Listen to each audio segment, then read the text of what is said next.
Hello, my name is Polly Samuel. That's my cat there. And I'm also known as Donna Williams. I decided to make a video about vascular EHLERS-DANLOS, which is EHLERS-DANLOS type 4. I was diagnosed in 2012 with EDS 3/4, which means I have features of type 3, which is the hypermobility type, and features of vascular, which is type 4. I have a family history of ruptures. So the great-grandmother had uterine rupture and died. This was on my mother's side. So nobody really thought anything of that. It's like, okay, something very obscure, a long time ago, who cares? And then by my mother's generation, my mother's mother's generation, nothing significant. My mother's generation, nothing significant. And then among my cousins, I think the first one to rupture was one of my two cousins. I'm not sure which one. One had brain aneurysms burst. She was in her 30s. And they saved her life. She's got coils and pegs and things that stop her continually rupturing, and they keep checking what's going on up there to make sure that she doesn't have more bursting brain aneurysms. I have another cousin who in her second pregnancy had uterine rupture and they saved her life. She was under 40, in her 30s, and she survived, and she's now in her 40s. So all of us are now over 40.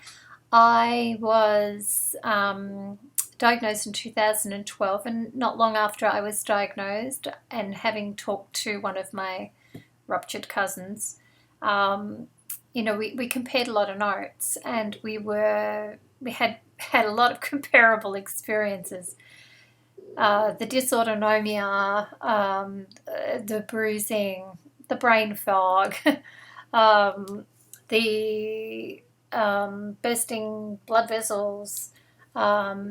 We both had operations, abdominal operations, and when they opened us up, they found that we'd torn our peritoneum and had a lot of adhesions, and both of us were asked if we'd had abdominal surgery before, and they couldn't believe that we hadn't, because your internal body bag was kind of shredded and stuck to various things.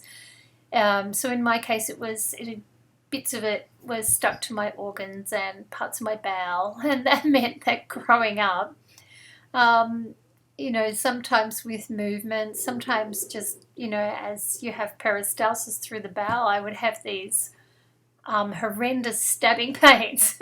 And basically I was kind of re-tearing the adhesions, and it's pretty nasty. And it was so good they opened me up from here to here and undid everything and tidied it up. And they did the same with her, which was the consequence of her uterine rupture. They found all the adhesions. Mine was the consequence of taking an ovary out. And in both cases, we got rid of a lot of the really horrendous jabby-stabby pain that we'd had.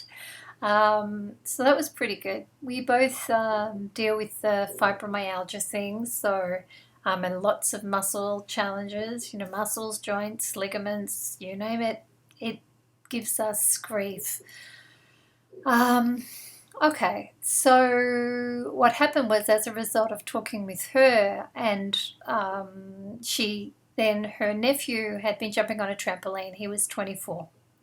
And then he had a big bruise develop, and they took him to the hospital, and he had ruptured his spleen. So again, he survived. They saved him. So I'm from a family history of several ruptured relatives, and only one of them died. The rest are still alive. So those people who have heard that vascular EHLERS-DANLOS is, terrible and you're all going to die and 90% of you will be dead by the time you're 40, etc., etc. You know, life is not worth living. There's no point doing anything because you're going to die. Well, I hope that you will listen to some of that stuff about my own family history. I'm 52, so I was born in 1963. And I'm glad that I didn't know that I had something like this. I'm glad. I don't know if I still would have achieved everything I've achieved. Hopefully, yes. I'm a person who lives life to the full. So I haven't sat on the sidelines. I've got 2 bestsellers. I've had over 10 published books. I have produced 4 music albums. I'm a singer-songwriter. I'm a selling artist. My work has sold all around the world. Over 300 paintings have gone around the world. I became an autism consultant because I also have autism. And if you wonder what's the connection, EHLERS-DANLOS is probably part of my autism. It's not part of, everyone's EHLERS-DANLOS, but collagen is part of how your brain connects up, brain connectivity, and that affects how you process information. So if you haven't connected your brain up the way that you might otherwise have done, then when you have incoming information, you can't keep up with it, so you process this bit and lose all that, and process that and lose all that, and things jumble about and you get overwhelmed and you can't filter what's coming in, and so you behave autistically, which is a whole other thing. But I'm talking about EHLERS-DANLOS. So I have met others with both autism and EHLERS-DANLOS. There are now some links between the 2 conditions in the literature. I do know of one other one with vascular EDS who is on the autism spectrum, so I'm not the only one. One of the reasons why I got diagnosed was that I had severe autonomic challenges, and in particular I lost my respiratory drive, which means that when I was falling asleep I wasn't keeping myself breathing. The respiratory drive, the part of your brain that says, quick, help, she's not breathing, just decided to go lazy, and I currently take over from the machine around once every 30 minutes to about 2.5 hours. And I do that for a couple of minutes and then I slack off. And I did fall asleep once without my breathing machine, and I woke up with my heart going, and basically it was in atrial fibrillation and about to stop. So that was the last time that I decided that I wouldn't take my condition seriously. And it's very uncommon to lose your respiratory drive. So, I got explored for, you name it. Is it going on? Brain tumours, whatever. And no. And in that process, I saw a specialist in Melbourne who knew about autonomic dysfunction, and he particularly specialised in EDS. So when I went for this thing with this guy, he was checking for POTS, postural orthostatic tachycardia syndrome. Yeah, I had all the pre-syncope thing, get out of a hot bath, stand up, get out of bed, room goes fuzzy, nearly faint, everything going numb. I had a history of sudden pallor and sort of turning bluish and all kinds of weird things, but I guess when you grow up with it, you get used to it. And he did his tilt table test things, and yes, I had POTS. I was already diagnosed by the cardiologist with orthostatic hypotension, and the oncologist had already said, you have autonomic dysfunction. So we were fairly on track anyway. And in my history, yes, the usual diagnosis, fibromyalgia, chronic fatigue, and then going back into, I think it was about 11, I was put on painkillers for what they thought was juvenile arthritis, and I now would say that was fibromyalgia. Yeah, so anyway, at the appointment with this specialist, he did the tilt table thing, but he also, I saw one of his colleagues and he noted, hey, you haven't got any earlobes. Your earlobes just glue straight to your head, like that, see? And I'm very pale, so that's some paint. Because I'm a painter, so I'm really pale. You can see my veins through my skin. That's just, again, part of my normality. And I have the sort of thin nasal bridge and all that sort of gear. And but my cousin, the one who had the brain aneurysm, she has the classic look of vascular EDS. I couldn't believe that when I saw what the features look like, it looked just like my cousin. So that really was very strange. So he checked me out for sort of joint hypermobility. Yes, I was always hypermobile. I could put my feet behind my head when I was a kid and, do the contortionist thing. I could put my hands flat on the floor with my legs straight, and I could put my, easily when I crouch down, my knees are up by my shoulders. It's very easy for me to kind of, stick my legs up there. And and I have to go a lot further in order to get a stretch than most people. Often fairly weird. So on that Baton score thing, I easily qualified as a person with EDS. But I had large joint hypermobility, not small joint hypermobility, which is what we would have expected with vascular. So on that basis, I was deemed to also have features of type 3.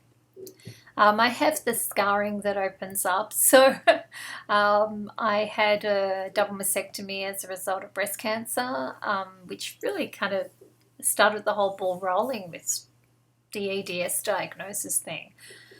Because when I went through chemo, I had a 15 centimeter bruise up my arm. I had really insane autonomic dysfunction and dangerous autonomic dysfunction, and we didn't know why.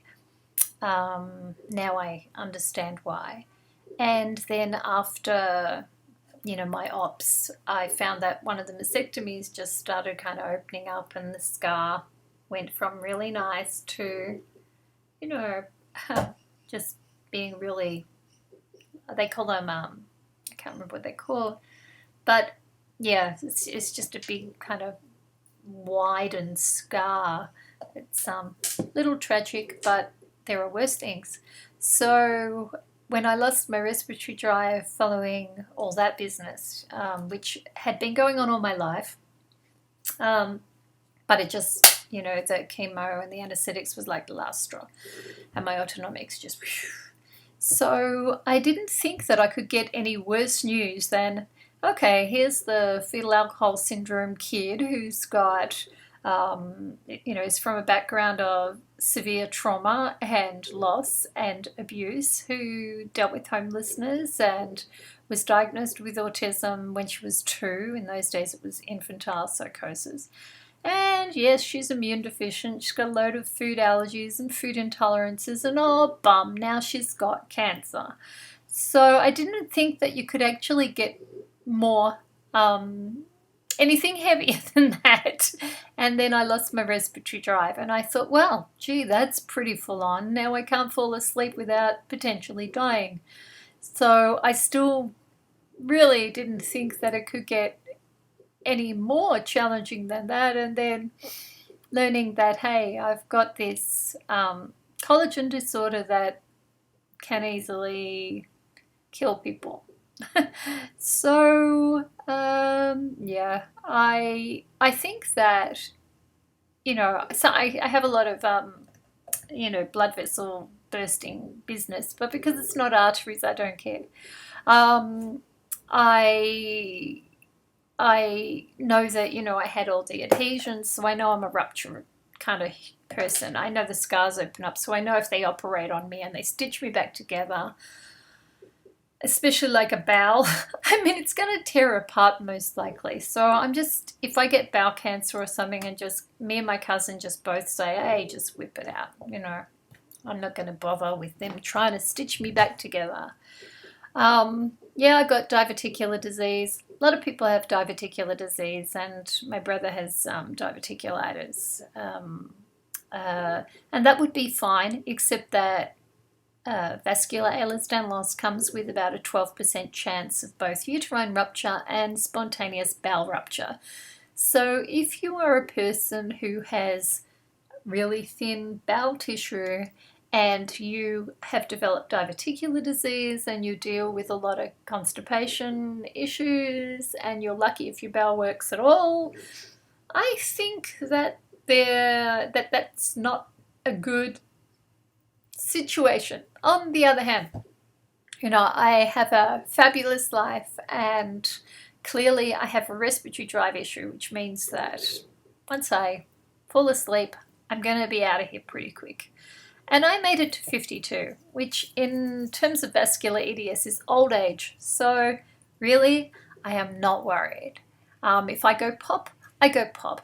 And, you know, I'm not scared. I didn't have kids, so I'm not going to suddenly, you know, leave a bunch of orphans behind, except my cats, who I adore, and a couple of wonderful phasmids, stick insects, lovely garden, and a gorgeous husband, and some lovely friends. So, yeah, I don't like to be the person who has a bunch of, you know, what do you call it? You know, clouds hanging over me. You know, will she get her cancer back? Will her immune deficiencies mean she gets a bug she can't fight? You know, will she suddenly go pop and fall to the floor and whatever? And maybe I'll get hit by a bus. And I really don't think that I should care that much about it or worry that much about it. I am on a medication, aside from the cancer medication, which is called doxycycline. And I'm on prophylactic, and that means I take it every day as a deterrent or way to manage an immune deficiency called IgG2 deficiency. And because of this deficiency, I wasn't able to fight encapsulated bacteria. So I got a bug called Haemophilus for 7 months, and I lost all my weight, and it was really dangerous. And they had to dose me really full on with steroids and this really old high dose sulfur antibiotic that really took a huge toll on my body. And after that, they put me on Doxy. Well, there's been some published research that people with vascular EHLERS-DANLOS who have aortic ruptures, that's one of the common ruptures that happens in EHLERS-DANLOS. Not that it happened to any of my ruptured relatives. They, you know, what have we had? 3 organ ruptures and a bunch of brain aneurysms so far. But there were rats who were put on Doxy who had vascular EHLERS-DANLOS, and it stopped aortic ruptures. So I like to think that just maybe because I was lucky enough to be an immune deficient person, that I got put on a medication that stopped me having that particular complication. Who knows? Yeah, so life with vascular EHLERS-DANLOS. I guess, you know, the pain department, because I have type 3 and type 4. Vascular comes with a lot of inflammation, so my body overreacts in the muscle department, in the joint department. So there's, I get pain just, I'm sitting still, you know, for an hour, and then I try and move and everything is like rust and it's very hard to walk. And sometimes it'll affect my hands and it's very hard to open them, or it'll affect my feet, my hips, my shoulder, my elbow. my neck, my spine. But once I get moving, it can free up, so that's all right. I pay the osteopath a lot of money to help me get my body working again. They're very good value with EHLERS-DANLOS. I really avoid painkillers because they can thin out the bowel long term, and I'm really not in the position to need that. So the degree of pain, when I was a kid, I used to throw myself at the lockers and hit my arms and stuff, and punch myself because the pain was so terrible in the fibromyalgia. I just wanted a different kind of pain. I did take painkillers then, but I got addicted to them, so I came off them all by the time I was 17, and then I went on them only when I needed them. But I guess that stuff trains you to get used to higher and higher levels of pain. Sometimes the pain has been so hard, so full on it makes me cry, like when it was in my feet. It was really painful to walk. Yeah, so, and that was diagnosed as inflammatory tenosynovitis in my hands and feet. We kicked that with prednisolone for 6 weeks, and then I tapered off the prednisolone and went to a painkiller and 20,000 milligrams of omega-3s as an anti-inflammatory, and eventually tapered that back to 10,000, then to 5,000, and then I came off the painkillers. Yes. And just stayed on the omegas. So I take that daily as an anti-inflammatory. Does something. Yeah, and I just try and wing it. Sometimes pain wakes me up. It's always there to greet me in the morning. And I know that pain, it's your brain tells you that you have pain. So I don't ever indulge the pity party because that's a bottomless pit. What's the point? Where am I going to go with a pity party? Nah, I'm going to lose life. I'm not going to waste my energy. So when I wake up and I have pain, I just go, oh, hell yeah, hi pain, you're a brain fart. I'm going to look after you now. I'm going to get all this stuff moving. And I do. And yeah, life is good while it's good. Brain fog. A couple of times a week, I will just be staring out the window or can't get it together to make a cup of tea or remember to eat, or just all the simple things are really hard. And I try not to be hard on myself. I say, hey, you got autonomic chaos right now. Just do what you can do. All you need to do is just not set the house on fire and don't flood the bathroom, and everything else is negotiable. I get issues with the bowel department, got to babysit that. I know that there might come a day where gastroparesis is not going to listen to me, and there might come a day where I even, have to do a feeding tube situation. I don't know. It happens to some people with EDS. I'm still babysitting. When it gets challenging, there's a lot of magnesium, there's senna, there's soup, living on soup, there's lots of rhubarb and beetroot, and lots of xylitol, just lots of walking, just anything, everything to really be on the case. Like some people try and build their muscles. Like, I've got to go to the gym, got to build my muscles. I've got to work on my bowel, and I've got to keep it talking to me, stay in a dialogue with it. It's like a car. I've just got to keep this car running until I'm ready to leave. I'm ready to not need a car anymore. At the moment, I'm still enjoying using the car. I just got to keep the car running. Yeah, I get a lot of the bladder drama. So I take salt 4 times a day, half a teaspoon of salt 4 times a day. Some people with vascular EHLERS-DANLOS have to worry a lot about blood pressure. I don't. I got to keep it up. Mine is so constantly low that I have a lot of complications from that, and so I just keep it up to a point that I can keep functioning. When I don't, then I end up peeing all the time. I go the other way as well. I've had urinary retention where I couldn't pee. And with that one, I have jumped. I jumped and jumped and jumped until pee came out. What else can you do when your bladder isn't talking to you? But that was during chemo, and it was just very frightening to have really bad urinary retention. May it never come back. Hypothermia, hypothermia, and inability to regulate body temperature, inability to sweat. Really interesting in a heat wave in Australia.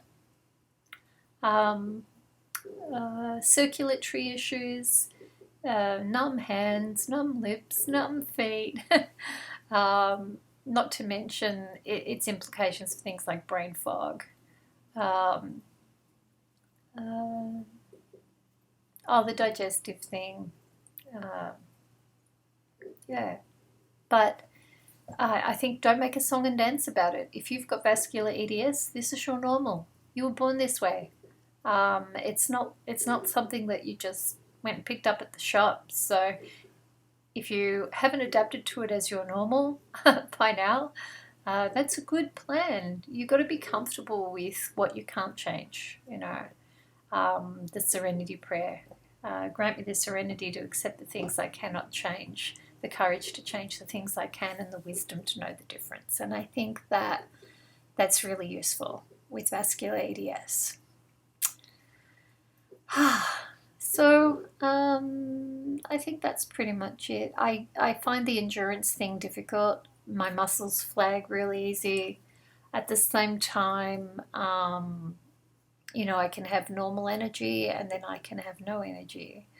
And I find the unpredictability is a real pain. So one of the things with like a really unpredictable autonomic system, I get hypersomnia as well. So which means being okay and then getting brain fog, like sudden brain fog onset and then just crashing. And if you have that with hypoventilation, so then your brain stops keeping you breathing, that's scary. You've got to work on that. So coffee and no-dose and whatever it takes to make sure that I don't fall asleep dangerously with hypersomnia attacks, and that I keep on the salt to keep the hypersomnia attacks at bay. And that's what I got to do. So I hope that's been useful. I hope that I give a relatively normal impression of life as someone with vascular EDS. And I know that there are people who have it much more severely than me, who have constant rupturing. And then there are people like my relatives who've had some rupturing events, but otherwise, it's my kind of situation, a bit of babysitting and some challenges and so forth, but you get on with it. So it's not a one-size-fits-all. We're all different. We all have different variations of, if you've got vascular, you have different variations of it, pure vascular with some other type combination, levels of mutations that mean things are constantly rupturing, levels of mutations that mean there's some complications, but it's not constantly on your tail. So thank you for listening, and I hope it was useful.